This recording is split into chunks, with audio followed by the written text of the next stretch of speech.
You ever notice how we're absolutely obsessed with slapping labels on every single generation? We blame boomers for wrecking the economy. We joke that millennials single-handedly killed napkins in chain restaurants. And Gen Z, everyone assumes they literally cannot pry their eyes away from their screens. But sitting right there, perfectly sandwiched in the middle, is an entire demographic nobody ever talks about. Generation X. Born between 1965 and 1980. They're that one coworker who actually gets stuff done without making a massive deal out of it. They're the parent who raised you but never demanded a trophy or a round of applause for doing their job. Think about how crazy this is. These are the exact people who literally built the internet we are all hopelessly addicted to, yet they barely have a social media footprint themselves. And here's the truth nobody wants to acknowledge. Their psychology is straight up the most fascinating, complex, and deeply misunderstood of anyone alive today. Let's start with the one wild reality that hardwired their brains from day one, because what they went through as kids would literally blow people's minds today. So to really understand this generation, you've got to look at the one massive thing that defined their entire existence right out of the gate. They were the ultimate latchkey kids. And listen, I'm not talking about a handful of kids who occasionally had to let themselves in the front door after school. This was the absolute standard for millions of them. Picture this for a second. It's 1978. You're barely 8 years old. The big yellow school bus drops you off at the end of your street. You walk to your house completely by yourself, reach under your shirt to pull out that house key hanging from a dirty shoelace around your neck, and you let yourself into a completely empty, dead silent home. There are no parents waiting, no teenage babysitter, no iPad to FaceTime your mom at work, no Ring doorbell for her to check in and make sure you got inside safely. You are completely 100% alone. You pour yourself a giant bowl of sugary cereal, crank the dial on the heavy box TV to one of the 4 channels you actually get, and you just wait. Get this, by 1984, roughly 7 million kids between the ages of 5 and 13 were regularly, totally unsupervised after school. 7 million. That's not just some random isolated fluke.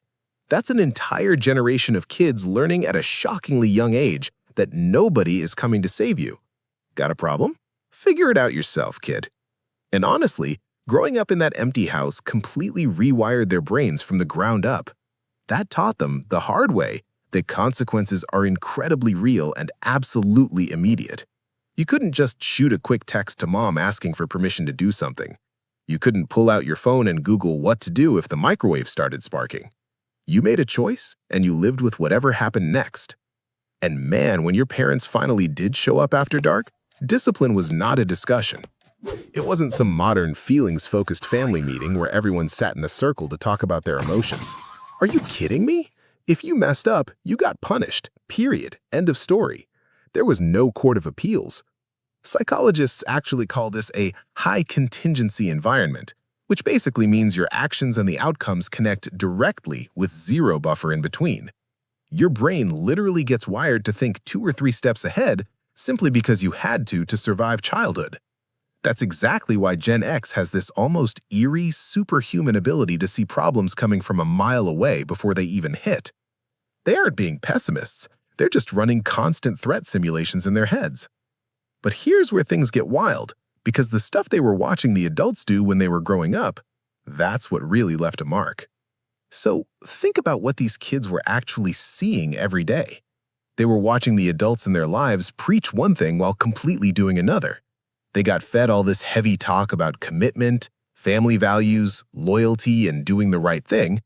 But then, the 70s and 80s hit, and divorce rates absolutely exploded. Families were splitting up left and right. At the exact same time, they watched their dads give 30 solid years of their lives to some faceless corporation, loyally punching the clock, believing the whole company man dream, only to get handed a pink slip and a cardboard box the second the company decided to downsize. That message landed unbelievably hard. It taught them that the system will inevitably betray you. People will let you down, and corporate promises are basically worthless. Psychologists have a fancy term for this: defensive pessimism. But to Gen X, that's literally just a Tuesday. Don't get me wrong, they hope for the best, sure, but they are strictly planning for the worst, Because in their first-hand experience, the worst shows up with terrifying regularity. People always call them cynical, but it's not cynicism at all. It's straight-up pattern recognition. All of this chaos built up this massive emotional armor. It makes them seem super detached and cold sometimes, but really, they're just protecting themselves from what they see as inevitable disappointment. And honestly, this is the exact reason why you barely ever see Gen X posting their lives on social media. It's not because they don't get how TikTok or Instagram works. Bro, they literally built the framework for most of the tech we use today. It's because they grew up in an era where privacy was just the default setting. Think about it. If you did something incredibly embarrassing as a teenager back then, what happened? Maybe 10 kids from your high school knew about it. Maybe somebody brought it up at a basement party on a Friday night, and then it was gone. It didn't live forever on a server somewhere. There was no permanent high-definition digital record of every single stupid thing you ever said, did, or wore. To Gen X, taking your whole life and broadcasting it online doesn't feel liberating or cool. It feels crazy dangerous. It feels completely exposed and vulnerable. They learned extremely early on that the less people know about your business, the safer you are from getting burned. So what do? They watch. They lurk in the shadows. They observe everything happening on the timeline, but they flat out refuse to participate. Not because they can't figure it out, but because they actually remember what real privacy felt like, and there is absolutely no way they are trading that peace of mind for a couple of cheap likes. But hold up, because the way they learn to cope with all this heavy reality is where things get truly wild. So to deal with all that chaos, Gen X did something absolutely brilliant. They completely weaponized ironic detachment. Have you noticed how for them, literally everything is a joke? Nothing is ever taken that seriously. Their whole vibe is just keep it light, keep moving, and whatever you do, don't let anyone see that you actually cared too much. Where did this even come from? Well, try growing up smack in the middle of the Cold War. You want to talk about wild? These kids literally did nuclear fallout drills in elementary school. Picture this. You're a kid, and your teachers are calmly explaining how to duck and cover under a flimsy wooden school desk when the bombs drop, acting as if a half-inch piece of plywood is going to somehow protect you from thermonuclear war. It's straight up bonkers. The adults around them acted like total global annihilation could happen on any random Tuesday afternoon, but in the exact same breath, they'd be like, anyway, don't worry about it. Everything's totally fine. Just make sure your math homework is done. When you are raised in that kind of completely split reality, you learn to hold massive contradictions in your head. You literally learn to laugh at the absurdity so you don't just start screaming. You keep a healthy distance from absolutely everything because getting too attached just feels like setting yourself up for inevitable pain.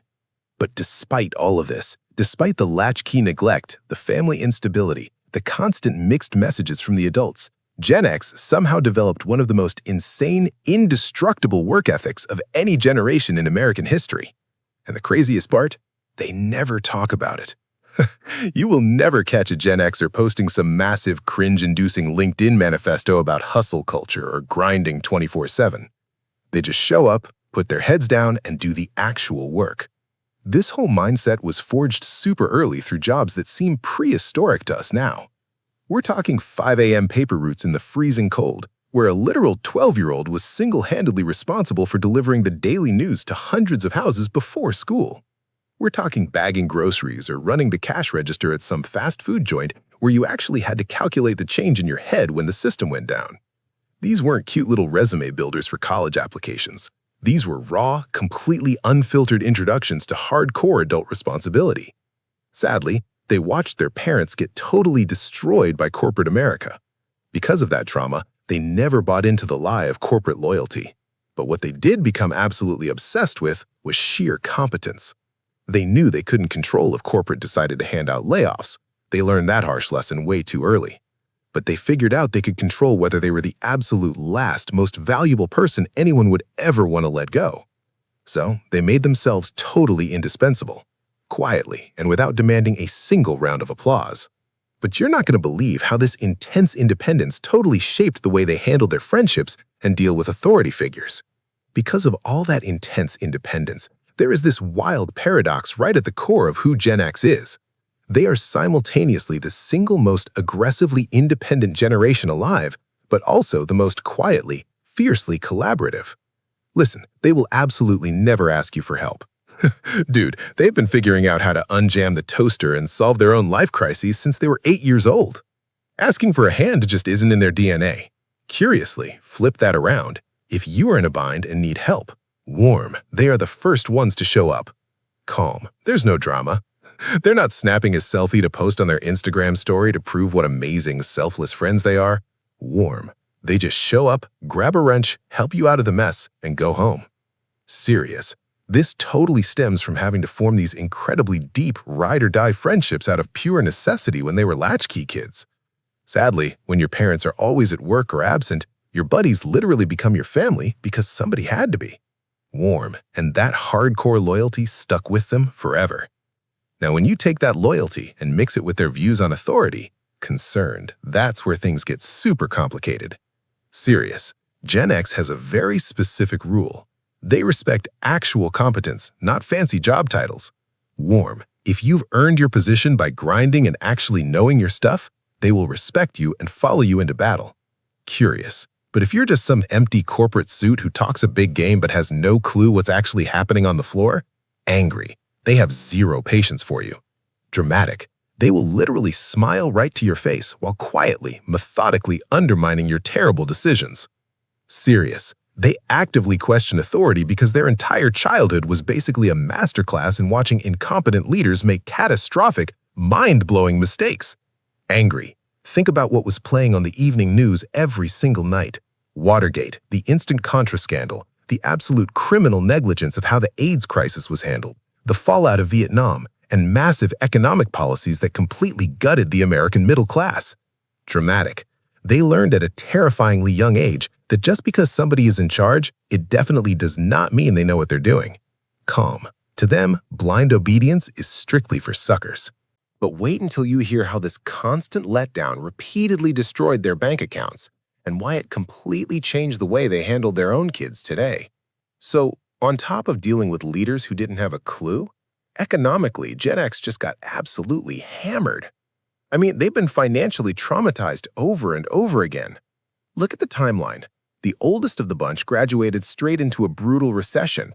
The middle ones finally started making some decent money right when the dot-com bubble burst and wiped everyone's portfolios out. And the youngest ones?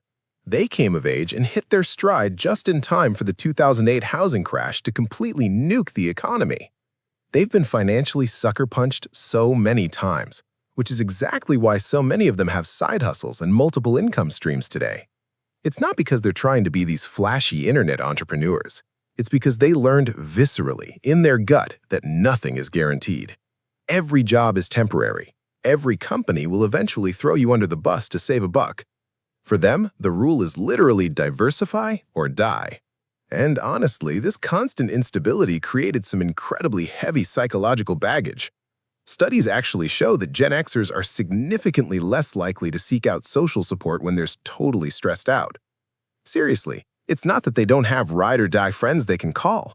It's that reaching out for a lifeline feels like absolute weakness to them. It feels like a massive failure. They were programmed to handle their mess alone, and that coding runs deep. It makes them total rock stars in a crisis, sure, but they seriously struggle with vulnerability and letting people in. You can also see this hardcore independence in how they interact with the physical world.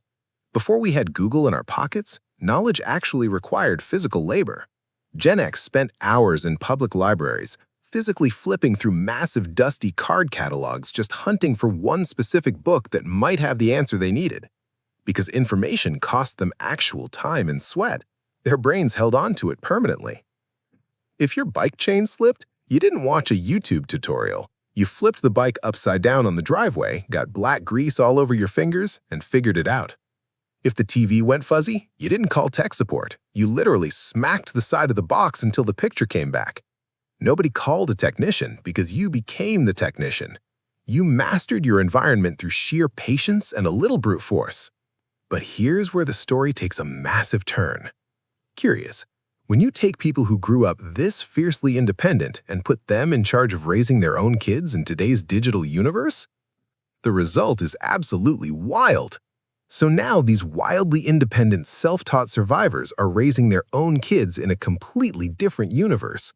We're talking peak helicopter parenting, constant 24/7 supervision, tracking apps like Life 360 on their phones, and social media literally documenting every single second of their lives. They intentionally gave their kids all the massive attention and safety that they never had growing up. Sadly, here's the catch.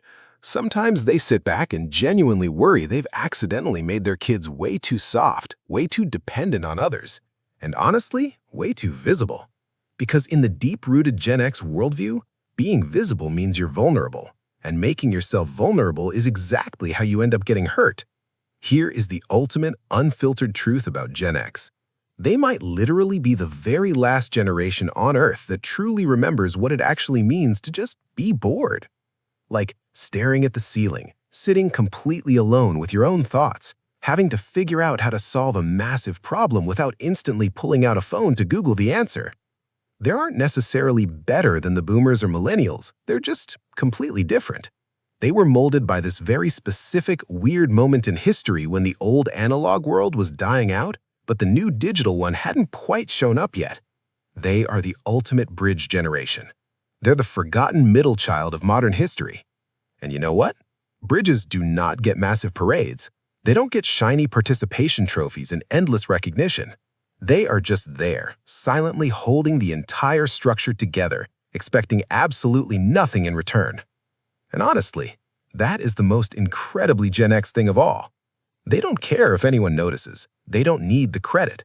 They just get the job done and move on to the next thing. If this resonated with you, if you're Gen X and finally felt seen today, or if you're from another generation and finally understand exactly why your parents or that quiet coworker act the way they do, hit that subscribe button. I genuinely appreciate you hanging out and being here.